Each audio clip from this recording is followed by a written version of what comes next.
அனைவருக்கும் வணக்கம். இன்றைய யோகா பகுதியில் நம்ம பார்க்கக்கூடியது தியானம். தியானத்தை பற்றி நம்ம பார்க்கலாம். தியானம் பண்ணுறதுனால என்ன பயனு, அது எப்படி பண்ணணும் அப்படிங்கிறத மாதிரி நம்ம இந்த பகுதியில் பார்க்க போகிறோம்.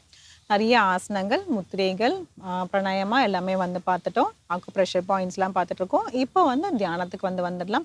தியானம் பண்ணுறதுனால என்ன பலன் அப்படின்னு சொல்லி பார்த்தீங்கன்னா, நம்மளோட உடலுக்கு ரொம்பவே நல்லது. நம்மளோட இப்போ நம்ம உடலை தான் நம்ம கோயில் மாதிரி வச்சுருக்கோம். அதே மாதிரி நம்மளோட ஆன்மா தான் இறைவன். நாமே அறிஞ்சுக்கலாம். அதுக்காக நம்ம தியானம் பண்ணுறோம். அதுக்கப்புறம் நம்மளோட மூளை அதாவது ரொம்பவே உங்களுக்கு புத்துணர்ச்சியாக இருக்கும். அதுக்கப்புறம் நம்மளோட மைண்ட் நம்ம நடுநிலையில் இருக்கும். இப்போ நிறைய இதில் பார்த்திங்கன்னா பிரச்சனைகள்லாம் சரி, நம்மளோட பர்சனல் லைஃப்பில் வர பிரச்சனைகள், அதுக்கப்புறம் இல்லைனா ஆஃபீஸில் இருக்கிற பிரச்சனைகள் எல்லாமே நம்ம எல்லாமே சேர்த்து வச்சுட்டு நம்ம மனசை ரொம்ப குழம்பிக்கிறோம். அப்புறம் எந்த நேரத்தில் எப்படி நம்ம இதை எடுக்கணும், சுச்சுவேஷனில் எப்படி ஹேண்டில் பண்ணணும் அப்படிங்கிற மாதிரி தெரியாதனால நிறைய தடுமாற்றம் இருக்கிறது, தப்பான முடிவுகள் எடுக்கிறோம். அது மாதிரி தப்பான டிசிஷன் வர எடுக்கிறோம். இது இப்படி போனோம்னா கரெக்டாக இருக்கணும், சரியான பாதை தெரியாதனால வேறு வழியில் போகிறதுனால அது வேறு மாதிரி முடிஞ்சிருது. ஸோ இந்த மாதிரிலாம் இல்லாமல் நடுநிலையில் நம்ம மனதை வைக்கிறதுக்காக நம்ம தியானத்தை நம்ம செய்கிறோம். தியானம் பண்ணுறதுக்கு ஃபஸ்ட் நம்ம என்ன பண்ணணும் அப்படின்னு பார்த்தீங்கன்னா, ஒரு அமைதியான நம்மளுக்கு சூழல் தேவை. அப்படி இல்லைன்னா ஒரு இயற்கையான ஒரு இடத்துல போய் உட்காந்துக்கலாம். அப்போ ஒரு அமைதியாக போய் எங்கேயுமே உங்களுக்கு போக முடியலங்கிற மாதிரினா வீட்டில் தான் இருக்க முடியுதுன்னா, ஒரு ரூமில் அழகாக நீங்கள் உட்காந்துட்டு எல்லாமே நீங்கள் லைட் வேணும்னா வச்சுக்கலாம், இல்லைன்னா ஆஃப் பண்ணுறதுனால நீங்கள் பண்ணி வச்சிடலாம். ரொம்ப அமைதியான சூழ்நிலை இருக்கணும். டோரை சாத்தி வச்சுட்டு என்னை யாரும் இப்போ டிஸ்டர்ப் பண்ணாதீங்க ஒரு 20 நிமிஷத்துக்கு அப்படின்னு உங்கள் வீட்டில் சொல்கிறதுனாலும் சொல்லிடலாம். இல்லைனா எல்லாமே இருக்காங்க, ஒரே இதாக இருக்குது அப்படின்னா நீங்கள் ஏர்லி மார்னிங்கில் விடிய காலையில் நீங்கள் உட்காந்துட்டிங்கன்னா எல்லாரும் எழுந்ததுக்கு முன்னாடி நீங்கள் உட்காந்துட்டீங்க தாராளமாக செய்யலாம். அந்த நேரம் ரொம்பவே உங்களுக்கு ரொம்ப நல்லா தான் இருக்கும். நீங்கள் ஈவினிங்கில் கூட செய்யலாம். இது ஒன்றும் பிரச்சனை இல்லை. நமக்கு சூழ்நிலைக்கு ஏற்ற மாதிரி, நம்ம வீட்டோட சூழ்நிலைக்கு ஏற்ற மாதிரி நம்ம இதை மாற்றிக்க போகிறோம். அவ்வளோதான். செய்யும் போது ரொம்ப கம்ஃபர்டபுளாக உட்காந்து செஞ்சால் தான் அந்த இடத்துல ரொம்ப நேரம் உட்காந்துட்டு நீங்கள் அதை கான்சன்ட்ரேஷன் பண்ண முடியும். இல்லைனா உங்களோட மனம் அப்படியே தடுமாடும். இப்போ கை வலிக்கும், கால் வலிக்கும், இல்லை இடுப்பு வலிக்கும். அதனால் பார்த்தீங்கன்னா உங்களால் சரியாகவே தியானம் செய்ய முடியாது. அதனால் ஃபஸ்ட்டு உட்கார்ற பொசிஷனை கரெக்டாக உட்காந்துக்கோங்க. சூழ்நிலையை கரெக்டாக வச்சுக்கோங்க. அதுக்கப்புறம் பார்த்தீங்கன்னா நீங்கள் எந்த ஒரு ஆசனாலுமே அவங்களுக்கு எது கம்ஃபர்டபுளாக இருக்குன்னு பார்த்துங்க. சுலபமாக இருக்குது, என்னால் இதில் ரொம்ப நேரம் உட்கார முடியுங்கிறதுல உட்காந்துடலாம். சுக்காசனா இது மாதிரி நீங்கள் உட்காந்துக்கோங்க. அப்படி இல்லை அர்த்த பத்மாசனா போட முடியும்னா அர்த்த பத்மாசனா போட்டு இப்படி நீங்கள் உட்காந்துக்கலாம். அப்படி இல்லை என்னால் பத்மாசனா போட்டுட்டு ஒரு 10 நிமிஷம் உட்கார முடியும் அப்படின்னா நீங்கள் தாராளமாக பத்மாசனா போட்டும் நீங்கள் உட்காந்துக்கலாம். உங்களுக்கு எது கம்ஃபர்டபுளோ அதில் போட்டு நீங்கள் உட்காந்துக்கோங்க. உட்காந்துட்டு நீங்கள் கைகளில் நீங்கள் முத்திரைகள் வச்சுருக்கலாம். அதாவது நீங்கள் சின்முத்திரை வச்சுருந்தீங்கன்னா ரொம்பவே நல்லது. சின்முத்திரை இல்லை தியான முத்திரை இப்படி வச்சுக்கலாம். வச்சுட்டு அப்படியே இப்படி திருப்பி இப்படி வைக்கலாம். அப்படி இல்லை அப்படின்னு பார்த்தீங்கன்னா நீங்கள் ஆண்களாக இருந்தீங்கன்னா பைரவ முத்ரா. பைரவ முத்ரானா ஒரு கை இப்படி வச்சுட்டு இடது கை கீழே வச்சுட்டு வலது கையை நம்ம மேலே அப்படி வச்சுருப்போம். இது பைரவ முத்ரா. அப்படி இல்லை பெண்களாக இருக்கீங்க அப்படிங்கிற மாதிரி இருந்துச்சுன்னா வலது கையை கீழே வச்சுட்டு இடது கையை மேலே வைப்போம். இது பைரவி முத்ரா. இந்த மாதிரியே நீங்கள் வச்சு பண்ணலாம். உங்களுக்கு நமக்கு எந்த மாதிரி வருதோ, உங்களுக்கு எது வச்சு கம்ஃபர்டபுளாக இருக்குது, இப்படி வச்சுன்னா எனக்கு ஓகே கரெக்டாக இருக்குங்கிற மாதிரி இருந்தால் நீங்கள் இதுலேயே நீங்கள் உட்காந்துக்கலாம்.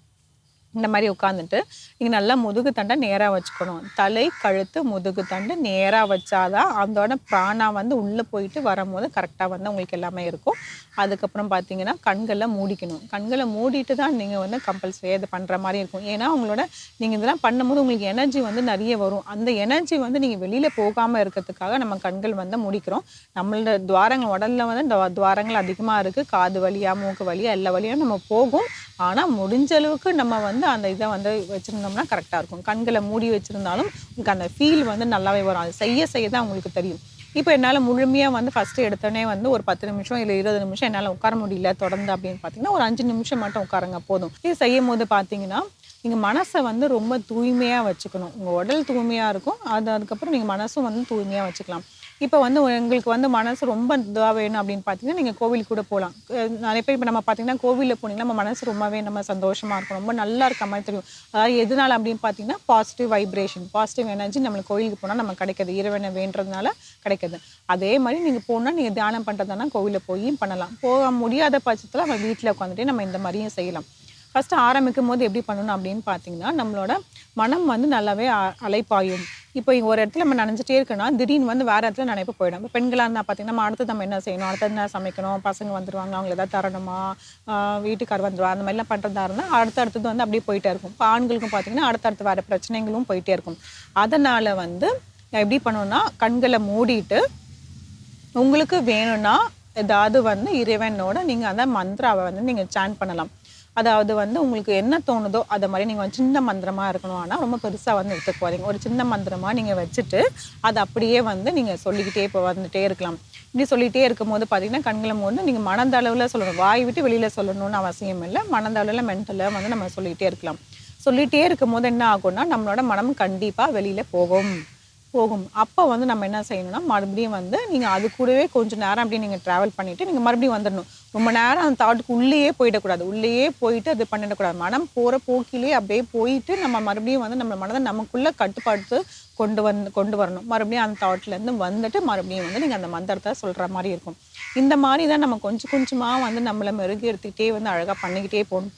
இப்போ வந்து மந்திரங்கள் வந்து நீங்கள் இல்லைன்னா பார்த்தீங்கன்னா இந்த உத்திராட்சம் சொல்கிறாங்களா, அந்த மணிகள் வச்சியும் வச்சுக்கலாம். உத்திராட்சம் வச்சுட்டு நீங்கள் 108 தடவையும் கைகளில் வச்சுட்டே நீங்கள் சொல்லலாம். இப்போ நிறைய பேருக்கு வந்து இப்போ சொல்லிகிட்டே இருப்போம், மந்திரம் சொல்லிப்போம், உடனே வந்து ஒரு 5 தடவை சொன்ன உடனே நம்ம மனது வந்து வேறு இதுக்கு போயிடும், வேறு தாட்டுக்கு போயிடும்.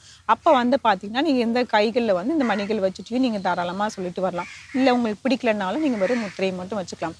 அதனால் ஒவ்வொரு மனிதர்களுக்கும் ஒவ்வொரு மாதிரி இருக்கும். அதனால் அதுக்கு ஏற்ற மாதிரி உங்களுக்கு ஒவ்வொருத்தருக்கு ஏற்ற மாதிரியே வந்து நீங்கள் அந்த மாதிரி செஞ்சுக்கலாம். செஞ்சுட்டு இந்த மாதிரி செஞ்சுட்டே வரும்போது பார்த்தீங்கன்னா உங்களுக்கு மனம் வந்து நல்லாவே வந்து உங்களுக்கு அமைதி கிடச்சிடும். எல்லா பிரச்சனைகளை வந்து தாராளமாக வந்து நீங்கள் வெளியே வந்துடலாம். உங்களோட எப்படி உங்களுக்கு வந்து ஒரு சிச்சுவேஷனில் முடிவு எடுக்கணுங்கிறத வந்து மனது வந்து உங்களுக்கு கண்டிப்பாக வந்து கொடுத்துரும். மனம் அமைதியாக இருந்தால் மட்டும்தானே நம்ம வந்து அடுத்த வந்து வேலைகளில் வந்து எல்லாமே வந்து செய்ய முடியும் இல்லையா? இப்போ இந்த அவசர வாழ்க்கையில் வந்து நிறையவே பிரச்சனைகள் எல்லாருக்குமே, யாரும் பிரச்சனை இல்லாமல் இல்லை, எல்லாருக்குமே இருக்குது. அதனால் வந்து நம்ம தான் கொஞ்சம் பாதுகாத்துக்கணும். இப்போ எப்படியும் வந்து நம்ம வந்து தூங்கி எழுந்தவனே வந்து நம்ம பல்லு வலிக்கும், சாப்பிட்றோம், அந்த டைமுக்கு ஏற்ற மாதிரி இருக்கு இல்லையா? அதை மாதிரி வந்து நம்மளோட யோகாவையும் வந்து நம்மளோட டெய்லி ஆக்டிவிட்டியில் வந்து சேர்த்து நீங்கள் பண்ணணும். ஒரு நாளைக்கு வந்து நீங்கள் ஆசனங்கள் செய்யலாம். ஒரு நாளைக்கு வந்து வெறுமனே வந்து எதுவும் செய்ய முடியல, உடம்பு முடியல அப்படிங்கிற மாதிரி இருந்துச்சுன்னா வெறுமனே வந்து நீங்கள் மூச்சு பயிற்சி மட்டும் செஞ்சுக்கலாம். இன்னொரு நாளைக்கு முத்திரைகள் மட்டும் செஞ்சுக்கலாம். இன்னொரு நாளைக்கு வந்து வெறும் சூரிய நமஸ்காரம் மட்டும் செய்யலாம். அப்படி எதுவுமே இல்லையா, எனக்கு ஒரு மனசு ரொம்ப கஷ்டமாக இருக்கிற மாதிரி இருந்தால் இந்த மாதிரி நீங்கள் தியானத்தில் உட்காந்திங்கன்னா கண்டிப்பாக வந்து நல்லாவே உங்களுக்கு அந்த ஃப்ரெஷ்னஸ் வந்துடும். அந்த நாள் முழுக்கமே வந்து உங்களுக்கு ரொம்பவே நல்லாயிருக்கும். இது நம்ம செய்ய தான் நமக்கே தெரியும். நம்மளோட சொன்னால் மட்டும் நமக்கு தெரியாது, நம்ம செஞ்சு பார்த்தோம்னா நமக்கே வந்து அந்த டிஃப்ரென்ஸ் வந்து நமக்கு கண்டிப்பாக கிடச்சிரும். ஸோ இது மாதிரி வந்து நீங்கள் எல்லாருமே வந்து முயற்சி செஞ்சு பாருங்கள். நம்ம வந்து மீண்டும் அடுத்த பகுதியில் சந்திக்கலாம். நன்றி, வணக்கம்.